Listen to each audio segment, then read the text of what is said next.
आज हमसे मुलाकात करने के लिए आ रहे थे, तो रास्ते में कांग्रेस के गुलामों ने उनको रोक लिया और कहा कि मत जाओ ओवैसी के पास, हम तुम्हारा कुछ कर देंगे।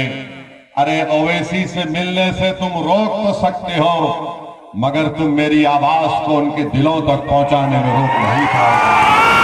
तुमने शमशाद अंसारी को खामोश कर दिया, मगर शमशाद अंसारी के रूप में हर बच्चा झारखंड से खड़ा होगा और हेमंत सोरेन से कहेगा कि मेरा नाम शमशाद अंसारी है, बताओ मुझसे इंसाफ कब किया जाएगा। आज अगर ये सरकार सत्ता में है और इस सरकार का मुख्यमंत्री ये कहता है कि कोई मॉब लिंचिंग नहीं हुई है, तो फिर वाजिद अंसारी को एक इलेक्ट्रिक के पोल से बांधकर पीटा गया था चोरी के झूठे इल्जाम में। इसी साल अप्रैल 2023 में महू टोली में वाजिद अंसारी को मार दिया गया। गरवाहा जिले में अप्रैल 2023 में वसीम सज्जाद पुलिस कस्टडी में मर जाता है। हेमंत सोरेन साहब, क्या आप सो रहे हैं? जागो और देखो कि तुम्हारे गरवा डिस्ट्रिक्ट में वसीम सज्जाद को कत्ल कर दिया गया। जमशेदपुर में 6 दुकानों को जो अल्पसंख्यक समाज मुसलमानों की थी उनको जला दिया गया। सरकार सेकुलर पार्टी की है, सरकार में कांग्रेस है, सरकार में राजद है और आपके राज में दुकानें जलती हैं। शमशाद अंसारी का कत्ल हो जाता है, मगर आप हमको गाली देते हैं। सत्ता में आप हैं, इल्जाम मौलाना मुबीन रजवी पर लगा दिया जाता है, इल्जाम मेरे सदर शाकिर पर लगा दिया जाता है कि ये बी टीम है। अरे बताओ, जब तुम सत्ता में हो तो तुमने इन दुकानों को जलने से क्यों नहीं बचाया? साहिल और मुदस्सिर को पुलिस की गोलियों ने खत्म कर दिया। यकीनन ये हमारे लिए शहीद है, मगर साहिल और मुदस्सिर से मिलने कौन गया था? मैं गया था साहिल और मुदस्सिर से मिलने के लिए। हम इसलिए नहीं गए थे कि हमको कोई सियासत करना था, हम इसलिए गए क्योंकि हमने उन बच्चों की तकलीफ को अपने दिलो दिमाग और अपने सीने में महसूस किया।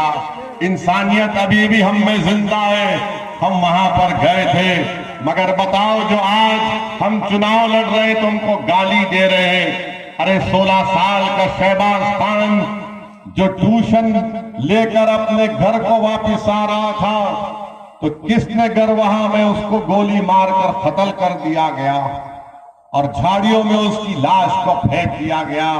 बताइए हेमंत सोरेन साहब, बताओ कांग्रेस के लोगों, तुम सत्ता में हो, मैं सत्ता में नहीं हूं। किसने मारा 16 साल के शहबाज खान को? और फिर क्या ये बात सच नहीं है कि बीजेपी के एक पूर्व विधायक जिनका नाम जरमुंडी देवेंद्र कुंवर है, तौसीफ नामी बच्चे को उठक बैठक कराया, उसको थूका उसके मुंह पर? क्या किया तुमने बताओ? आज तुम हमको गाली देते हो कि सदुद्दीन ओवैसी आएगा और भड़काऊ भाषण देगा। मेरी इज्जतदार माँ और बहनों, अशफाक खान के बारे में हमने बता दिया आपको। यही गिरिज में मोहम्मद कैफी और मोहम्मद आसिफ को किसने पीट कर मार दिया कि ये वो तस्करी का काम कर रहे थे? क्या हेमंत सोरेन को मोहम्मद कैफी और मोहम्मद आसिफ के बारे में भी नहीं मालूम, जिनको मार कर उनका कत्ल कर दिया गया? 8 मार्च 2021 को सचिन नामी एक 22 साल बच्चे को चोरी के इल्जाम में पकड़कर कत्ल कर दिया गया। अंगारा रांची में 27 साल मुबारक खान को पीट कर उसकी जान ले ली गई, उसी तरह लाइट के पोल से बांधकर। और हेमंत सोरेन को शायद नहीं मालूम कि मुबारक खान भी मार दिया गया। मेरे अजीज दोस्तों, जमशेदपुर में नौशाद को पुलिस कस्टडी में उसकी मौत हो जाती है। 10 अगस्त को नौशाद को उठाया जाता है। मेरी इज्जतदार मां और बहनों, आप जानते हैं कि जब तबरेज अंसारी को मारा गया था, मैंने खुद तबरेज अंसारी की बेवा से मुलाकात की थी। क्या उस वक्त कौन सा मामला था? हमको तकलीफ हुई कि एक नौजवान बच्ची बेवा हो गई है। मुदस्सिर और साहिल की क्या मामला था? हम के घर को गए थे। मेरी इज्जतदार माँ और बहनों, मेरे बुजुर्गों, आपने यहाँ पर झारखंड में 4 अल्पसंख्यक मुसलमान समाज के एमएलए को आपने कामयाब किया। इतने वाकयात होते हैं। अरे जमतारा से यहाँ पर आपने एक मुस्लिम विधायक को कामयाब किया, और अभी हमको बताया गया कि हफीजुल हसन साहब भी फिर रहे हैं। 4 आपके एमएलए हैं। आपने इतनी हिम्मत नहीं हुई कि आपने इन जुल्मों के खिलाफ आवाज उठाते।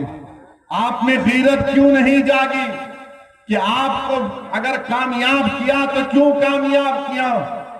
क्या तुमको कामयाब इसलिए तो नहीं किया कि तुम हेमंत सोरेन के सामने अपने सर को झुकाकर गुलामी करो? तुमको कामयाब इसलिए किया कि तुम गरीब और मजलूमों पर जब जुल्म होगा तो तुम उनकी आवाज बनोगे। तुम सरकार में बैठकर तुम अगर मंत्री बन गए हो तो तुम समझ रहे हो कि तुमको बहुत बड़ा मुकाम मिल गया। अरे जब अल्लाह ने तुमको मुकाम दिया तो तुम उस मुकाम को इस्तेमाल करो गरीबों के इंसाफ के लिए। मगर इतने लोगों को मार दिया गया और यहाँ पर हेमंत सोरेन की सरकार इस पर कोई कार्रवाई नहीं करती है।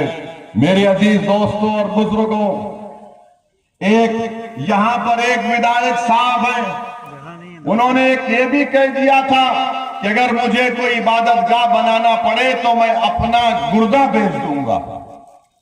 कहा था ना, मैं अपना गुर्दा बेच दूंगा। अरे इतने लोग मारे गए, तुम्हारा गुर्दा छोड़ो, तुम्हारी जबान नहीं खुल रही है, तुम गुर्दा कहां तक जाओगे? उस विधायक ने कहा था कि मैं अपना गुर्दा बेचकर इबादतगाह को बना दूंगा। अरे तुम क्या बनाओगे हमको नहीं मालूम, मगर तुम झारखंड की जनता को तो बेवकूफ बना रहे हो, उनका मजाक कर रहे हो और वो मौत की आगोश में चले जा रहे हैं। मेरे अजीज दोस्तों और बुजुर्गों, आप देखते हैं कि बोकारो में, चक्रधरपुर में क्या क्या तकारीर नहीं की गई थी, क्या क्या भाषण नहीं दिया गया था। अगर हम उस पर बोलना शुरू करेंगे तो फिर एक नया तनाजा यहां पर पैदा होगा।